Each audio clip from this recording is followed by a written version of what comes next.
પંચમહાલમાં મેઘરાજાની ધમાકેદાર બેટિંગ, પાનમ ડેમમાં 9,750 ક્યુસેક પાણીની આવક, જળ સપાટી 123.35 મીટરે પહોંચી। પંચમહાલ જિલ્લામાં આજે સવારથી જ મેઘરાજાએ ધમાકેદાર ઇનિંગ શરૂ કરી છે। સમગ્ર પંથકમાં કાળા ડિબાંગ વાદળોની ઘેરાબંધી વચ્ચે સાર્વત્રિક વરસાદ નોંધાતા જનજીવનમાં ભારે ઉત્સાહ જોવા મળી રહ્યો છે। જિલ્લામાં થઈ રહેલા સતત અને ધોધમાર વરસાદને પગલે વિસ્તારની જીવાદોરી સમાન પાનમ ડેમમાં નવા નીરની મોટી આવક શરૂ થઈ ગઈ છે।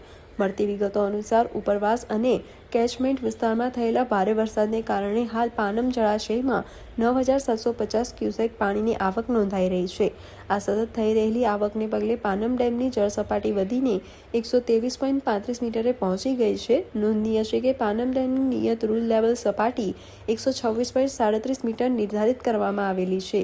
હવામાન વિભાગ અને સ્થાનિક સૂત્રોના જણાવ્યા અનુસાર જો વિસ્તારમાં આ જ રીતે સતત વરસાદ ચાલુ રહેશે તો આગામી કલાકોમાં ડેમમાં પાણીની આવકમાં હજુ પણ મોટો વધારો થવાની પૂરતી શક્યતા છે। જળાશયમાં પાણીનો સંગ્રહ વધતા પંચમહાલ તેમજ આસપાસના વિસ્તારના ખેડૂતો અને નાગરિકોમાં સિંચાઈ અને પીવાના પાણીને લઈને ભારે રાહત અને આનંદની લાગણી વ્યાપી ગઈ છે।